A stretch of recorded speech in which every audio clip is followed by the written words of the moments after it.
And the president of Caritas Hungary now greeting the Holy Father. Holy Father, it is a privileged moment of grace to meet in this church, built in honor of St. Elizabeth of Hungary, the patroness of charity, with the poor and afflicted, with those who need the love of others, and with those who support them with Christian charity, embraced here by the love of Christ. Bishop Ottokar Prohaska urged the Hungarian people or church to engage responsibly and effectively with the needy as early as the beginning of the 20th century. And in 1931, Caritas was founded and continued its work with great vigor until 1950, when the organization was banned by the communist regime. But the work continued almost clandestinely in parishes until 1991, when Caritas Hungary was officially relaunched. With thousands of volunteers and many professional helpers, this institution assists the elderly and sick, helps needy families and the disabled, does its part to treat drug addicts, helps the homeless, disadvantaged minorities, supports persecuted Christians and refugees, and helps victims of humanitarian disasters.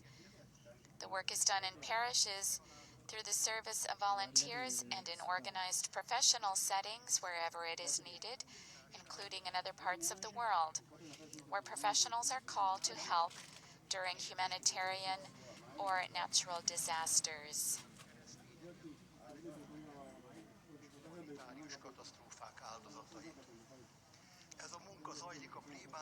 The service of charity here in the land of the Virgin Mary is supported by a number of organizations, such as the Hungarian Charity Service of the Order of Malta, various spirituality and community groups, as well as organizations of other faith communities united in ecumenical communion.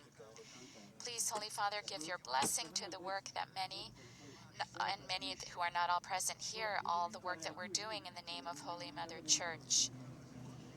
With love and fervent prayer, we ask God's abundant blessing on the successor of Peter, who has come to strengthen his brothers and sisters in faith and in the practice of Christian charity. Amelyet sokan, még ha nem is lehetnek itt mindnyájan, végeznek az Anyaszent Egyház nevében. Szeretettel és buzgó imával kérjük Isten bőséges áldását Szent Péter utódjára, aki eljött, hogy megerősítse testvéreit a hitben és a krisztusi szeretet gyakorlásában. Isten áldja a szentséges atyát. And he ended saying, God bless you, Holy Father. The President of Charity now receiving or exchanging a greeting directly with Pope Francis.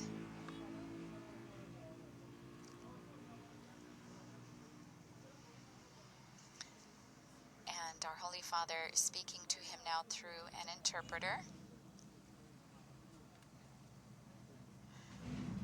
And we'll be hearing further testimonies here. The first should be from Brigitta or Bridget Canalas. She's a mother of a family from the Greek Catholic Church. Even as a child, I suffered many hardships. Together with my brothers and sisters, we were farm laborers. I got married at the age of 17. For a while, everything was fine, but after the birth of our third child, we went into debt. I had to work 2 shifts at work. That's where the problems began with my husband, who started drinking. For years, I supported the family alone. When the situation became intolerable, we took refuge in a house that was almost in ruins. The ceiling in the room was broken and there was no electricity or water. A friend offered to keep my youngest daughter in her house until we could find accommodations, but my husband's relatives reported me for not taking care of my children, and social services wanted to take my daughters away. I was desperate. At the time, I didn't even suspect that there were already people trying to help me. The local Greek Catholic Church rallied around me. I prayed to God to help me find my way. I invoked the Virgin Mary so that as a mother herself, she would help save my children. And I felt the Lord was with me. I just had to trust him. And lo and behold, in the Greek Catholic school, I was given a new permanent contract with a higher salary. We were offered church property that was not being used and were allowed to move in. I was lovingly supported by the people of the Greek Catholic Church, whom I will never forget. Everything seemed to have been resolved. But my soul was still troubled. I wanted to take revenge on those who had harmed me. I always woke up the same way, angry. Suddenly, my little daughter became ill. It was then that I came to my senses. I cried and asked for forgiveness before the image of Our Lady. Soon after, the father of my children was hospitalized. They had to revive him several times and then induce sleep because he was having convulsions. My eldest daughter cried a lot, even at night, feeling sorry for her father. I used to torment myself, but I was also praying. Finally, on the third day, I went into the church. I asked Our Lady to forgive me for all the wrongs I had done to others and to intercede for the healing of my children's father. The next day, I went to the hospital for the first time in a week. He woke without convulsions. He looked at me and said, "Are you here?" From then on, he got better every day.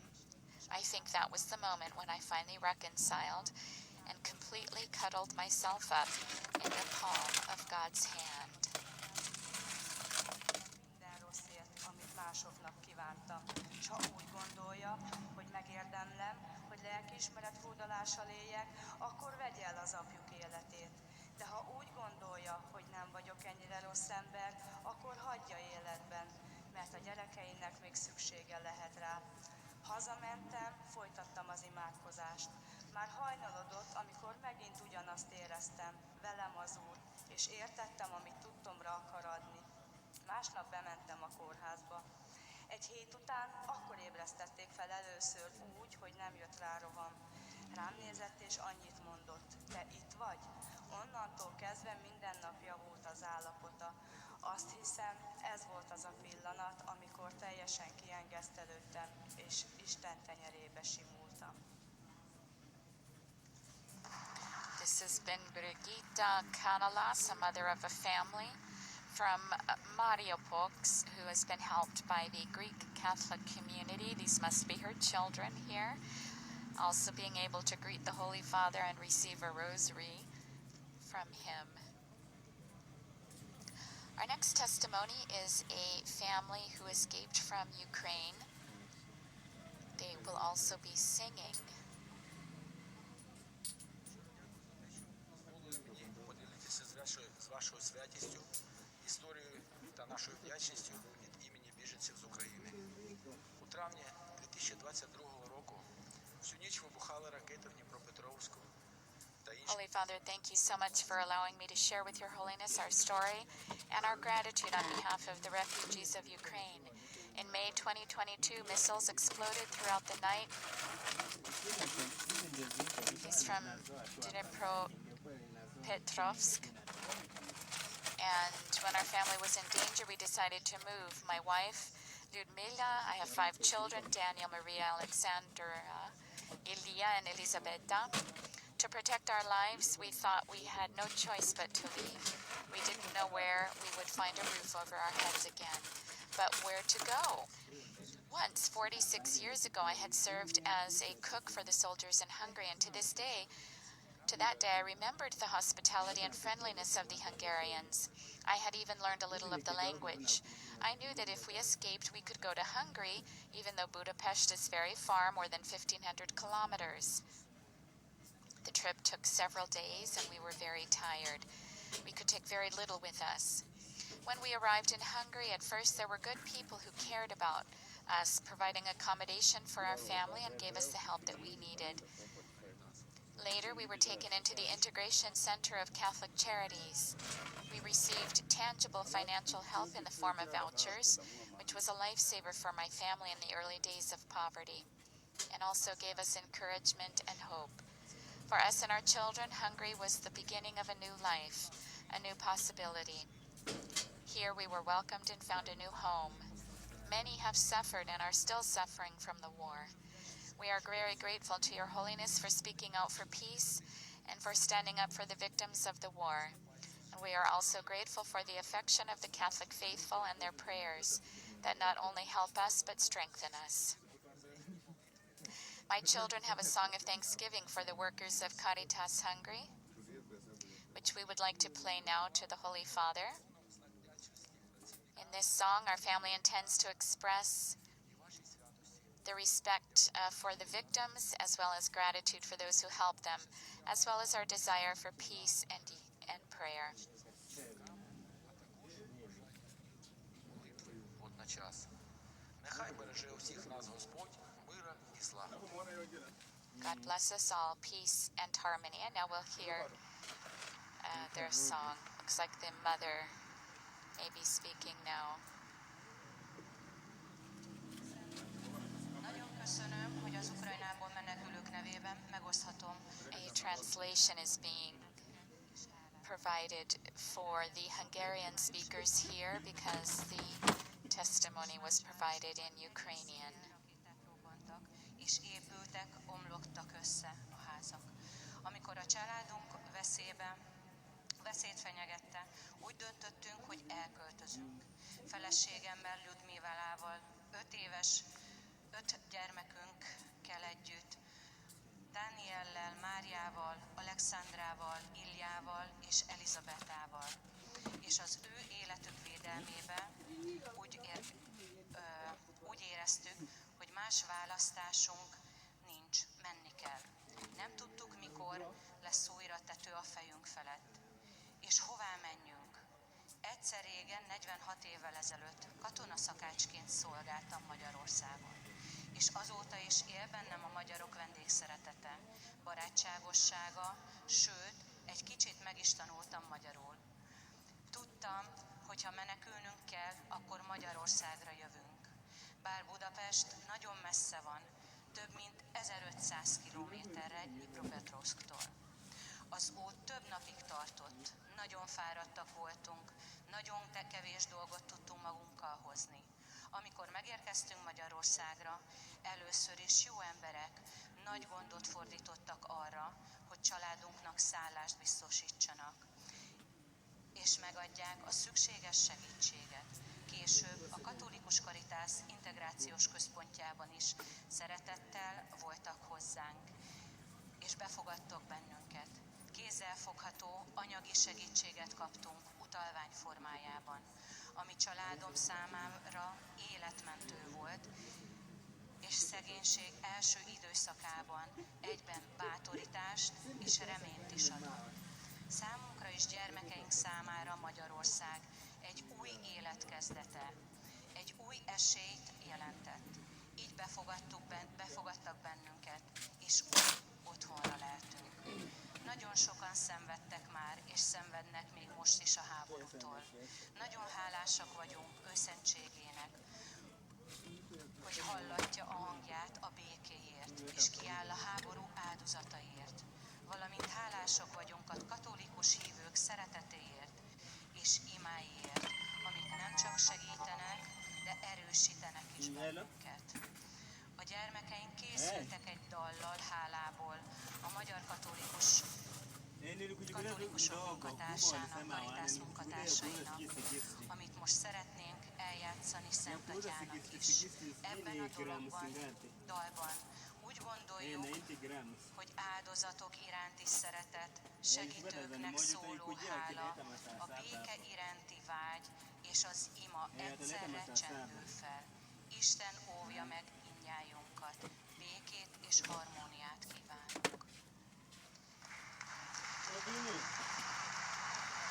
And now we will hear the song that has been prepared by this refugee family from the Ukraine, finding refuge in Hungary, expressing their desire for peace and harmony.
And we've heard the Liber Tango by Astor Piazzolla, an Argentinian composer, making Pope Francis feel right at home, I'm sure.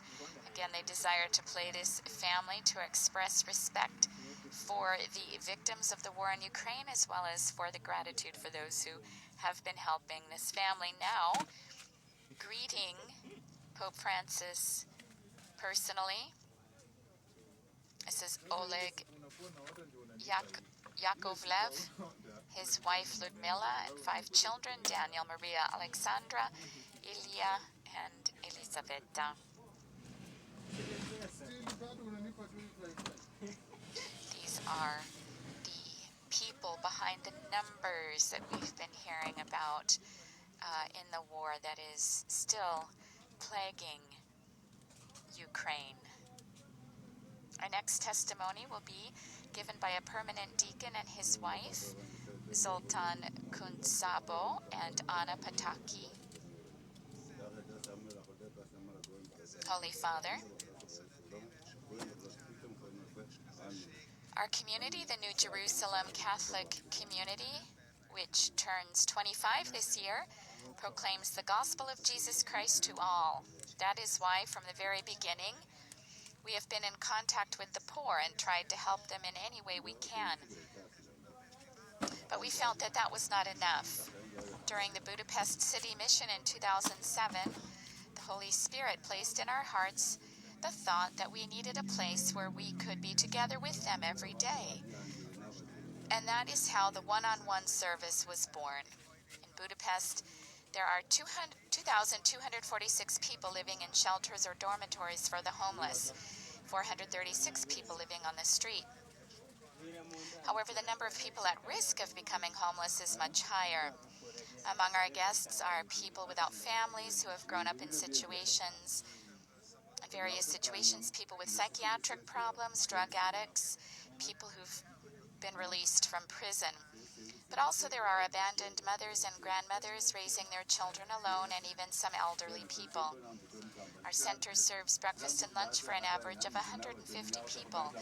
We have facilities to provide baths, to wash clothes, to search for housing and jobs, and to handle their official business. We're the only ones in town who can pay for prescribed medicine for everyone. Our Reach Out to Me program provides long-term assistance. Now his wife, Anna Pataki, now beginning her testimony. In our experience, the main problem of our caregiving to homeless is not housing, but the depletion of their inner resources and lack of supportive human relationships. It is Jesus, the living Word, who heals their hearts and relationships, because the person is rebuilt starting from within. Anyone who experiences his or her own worth, even for a moment, in the presence of God, can begin a new life with Christ. And in this way they recover their dignity. This is why we have regular prayers of praise, liturgies, penance services, and Eucharistic adoration. And this is why we also offer sacramental preparation opportunities at the local level. These programs are not mandatory, but are attended in the spirit of openness by our guests. It is a great joy for us to witness the full recovery of a person's life, as happened, for example, in the case of our brothers Julia and Thomas, who are here. Almost half of our staff are former guests of our center, who have become true colleagues. Our ministries would not have been possible without the support of our daily prayers as a couple and the support of our 5 children who work together with us. For all this, glory be to God, for we can only witness his action among the poor, whom he loves so much.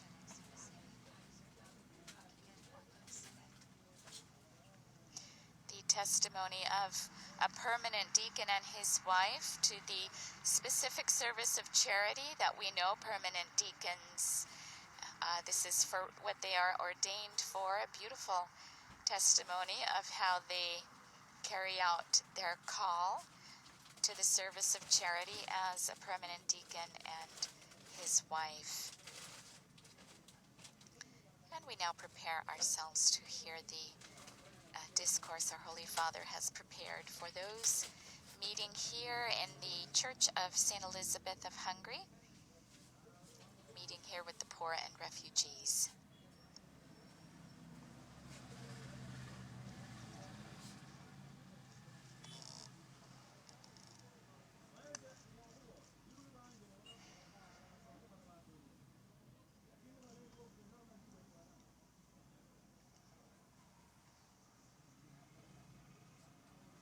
Our Holy Father taking the opportunity to get a little bit of a drink before we begin.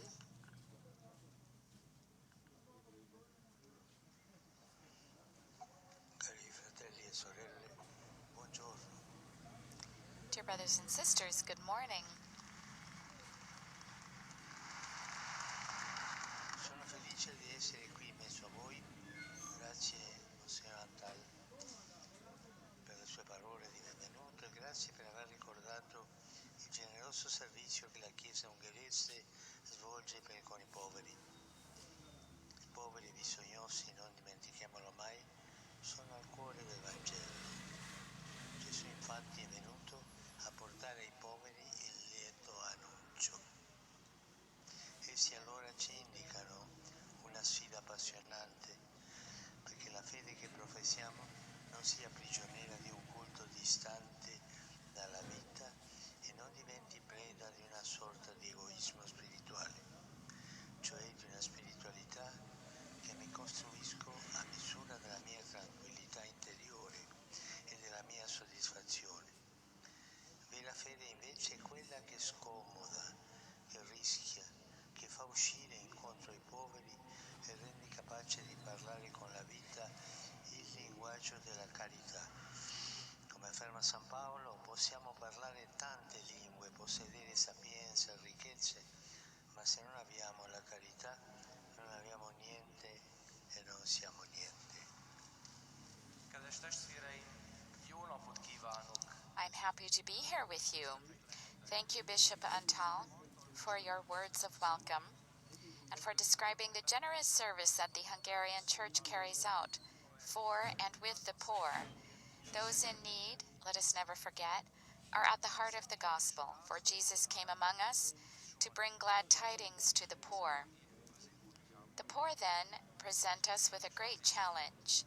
We must refuse to let the faith we profess be imprisoned by a piety removed from life, one that results in a kind of spiritual egotism, a spirituality of my own creation that serves to preserve my own inner tranquility and satisfaction. Genuine faith is challenging. It takes risks.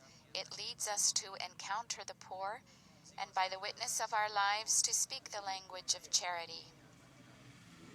As St. Paul tells us, we may speak in many tongues and possess great wisdom and wealth, but if we lack charity, we have nothing and we are nothing. Ahogy Szent Pál mondja, szólhatunk bár nyelveken, bírhatunk bölcsességgel és gazdagsággal. Ha nincs bennünk szeretet, semmink sincs, és semmik vagyunk.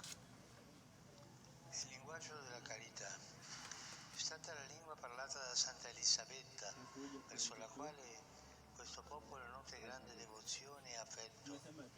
Arrivando stamani ho visto nella piazza la sua statua con il basamento che la raffigura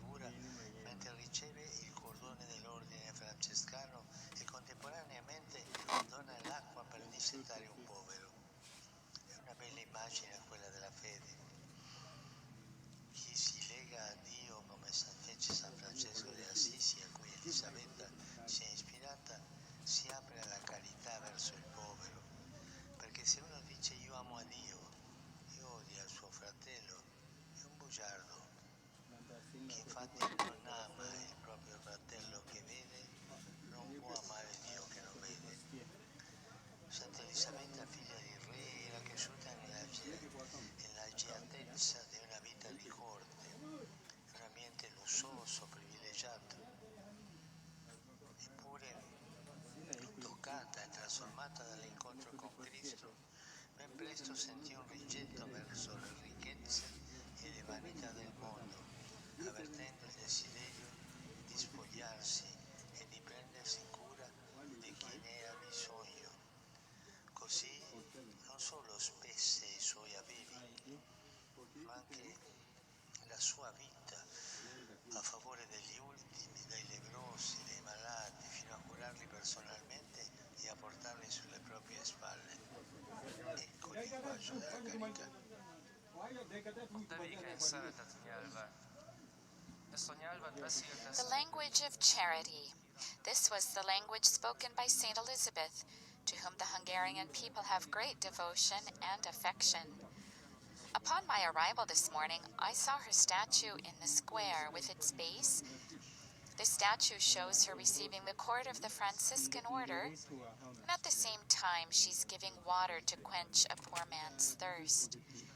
This is an eloquent image of faith. Those who bind themselves to God, like St. Francis of Assisi, who was an inspiration to St. Elizabeth, become charitable to the poor. For if anyone says, I love God and hates his brother, he is a liar. For he who does not love his brother whom he has seen cannot love God whom he has not seen. That's a quote from the first letter of John. Saint Elizabeth, the daughter of a king, had grown up in the comfort of a life at court in a luxurious and privileged environment. But once she was touched and transformed by her encounter with Christ, she felt repelled by worldly riches and vanities, and sought to renounce them and to care for those in need. Thus, she not only sold her possessions, but also spent her life serving the poor, the lepers and the sick, to the point of personally caring for them, even carrying them on her own shoulders. This is the language of charity.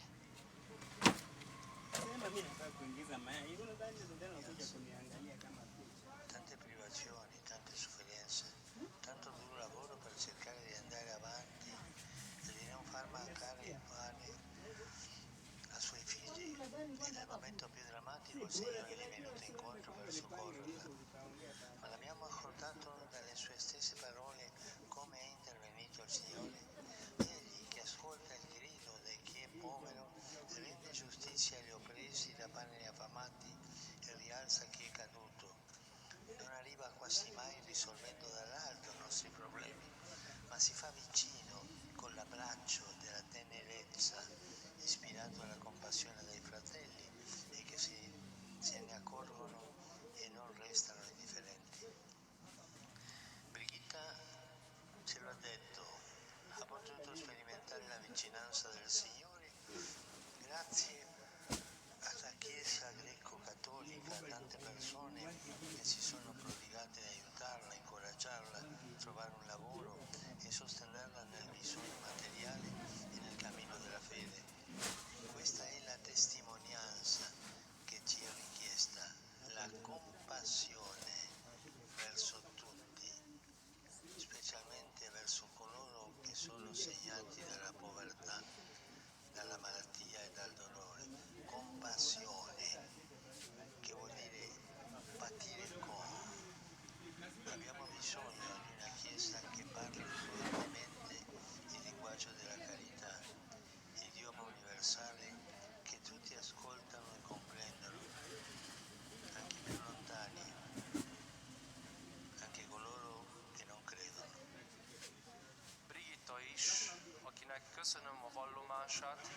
beszélt nekünk erről.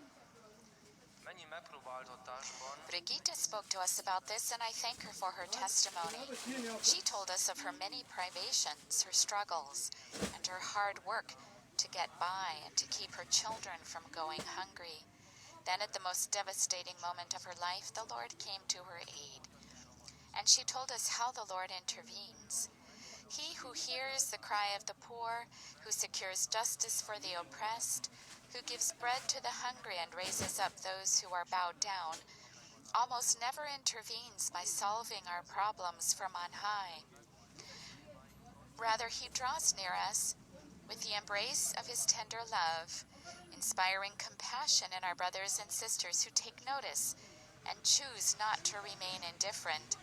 As Brigitte mentioned, she was also able to experience the Lord's closeness thanks to the Greek Catholic Church, to so many people who did their best to help her, to encourage her, to help her find a job, and support her in both her material need and her journey of faith. That is the kind of witness we are asked to give, to show compassion toward everyone, especially those who are experiencing poverty, illness, and pain. Compassion, which means to suffer with. We need a church that speaks the language of charity fluently, that universal language which everyone can hear and understand, even those who are the farthest away from us, even those who are not believers.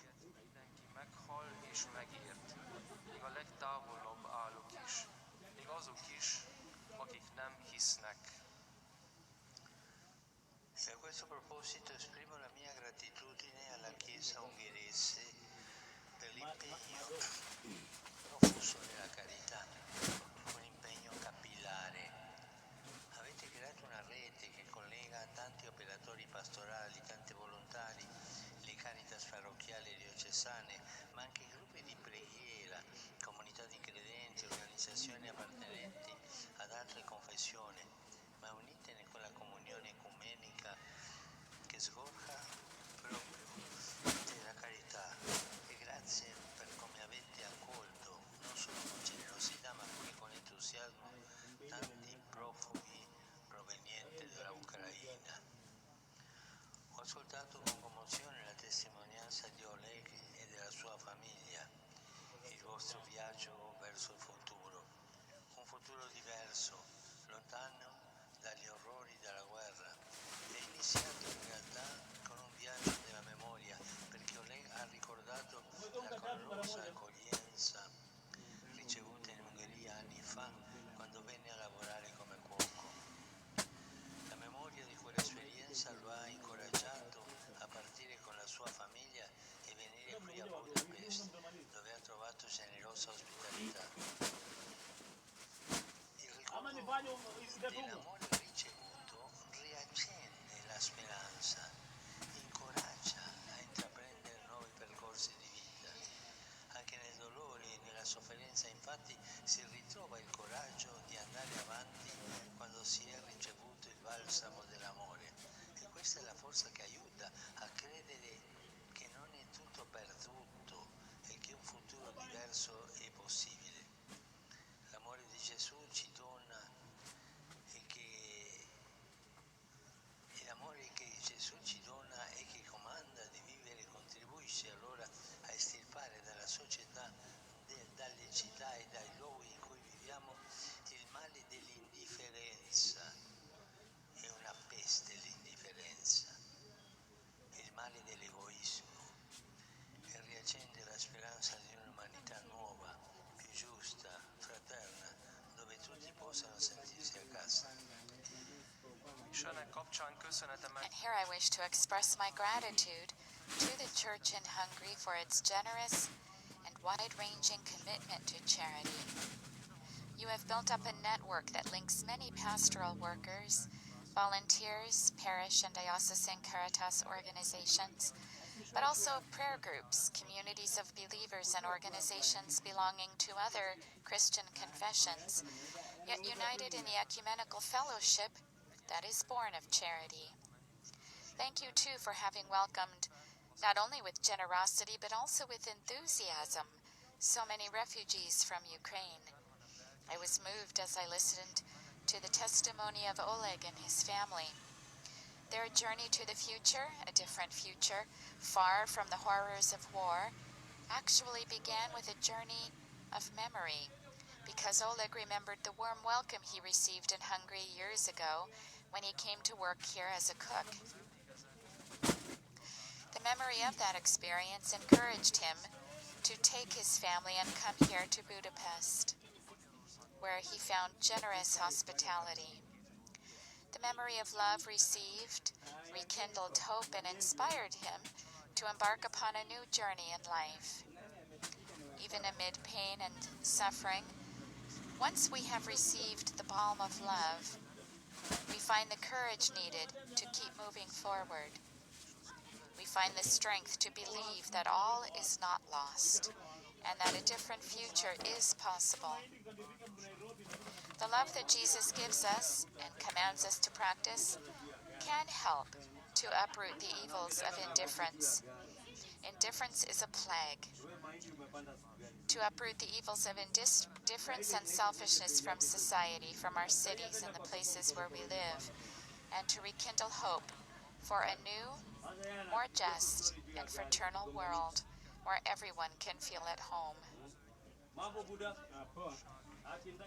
És újra feléleszti a reményt egy új, igazságosabb és testvériesebb emberiségnek, amelyben mindenki otthon érezheti magát. Tante persone purtroppo anche noi sono letteralmente senza casa. Molte sorelle e fratelli segnati dalla fragilità, soli con vari disagi fisici e mentali, distrutti dal veleno della droga, usciti di prigione o abbandonati perché anziani, sono colpiti da gravi forme di povertà materiale. Anche di povertà culturale e spirituale, e non hanno un tetto o una casa da abitare. Sultan e sua moglie Anna ci hanno offerto la loro testimonianza su questa grande piaga. Grazie per le vostre parole e grazie per aver accolto quella mozione dello Spirito Santo che vi ha portato con coraggio e con generosità a costruire un centro per accogliere persone senza fissa dimora. Mi ha colpito sentire che insieme ai bisogni materiali prestate attenzione alla storia e alla dignità ferita delle persone, prendendone cura della loro solitudine, della loro fatica di sentirsi amate e benvenute al mondo. Anna ci ha detto che è Gesù, la parola vivente, che guarisce il loro cuore e le loro relazioni, perché la persona si ricostruisce dall'interno, cioè rinasce, cioè quando sperimenta che agli occhi di Dio è amata e benedetta. E questo vale per tutta la Chiesa. Non basta dare il pane che sfama allo stomaco, c'è bisogno di nutrire il cuore delle persone. La carità non è una semplice assistenza materiale e sociale, ma si preoccupa della persona intera e desidera rimetterla in piedi con l'amore di Gesù, un amore che aiuta a riacquistare bellezza e dignità. Fare la carità significa avere il coraggio di guardare agli occhi. Tu non puoi aiutare un altro guardando da un'altra parte. Per fare la carità ci vuole il coraggio di toccare. Tu non puoi buttare delle elemosine a distanza senza toccare. Toccare e guardare. E così tu, toccando, guardando, incomincia un cammino con quella persona bisognosa che ti farà capire quanto bisognoso, quanta bisognosa sei tu dello sguardo e della mano del Signore. Sokan itt sajnos hajléktalanok a szószoros értelmében is. Sok kiszolgáltatott Sadly, many people, even here, are literally homeless. Many of our more vulnerable brothers and sisters, living alone, struggling with various physical and mental disabilities, devastated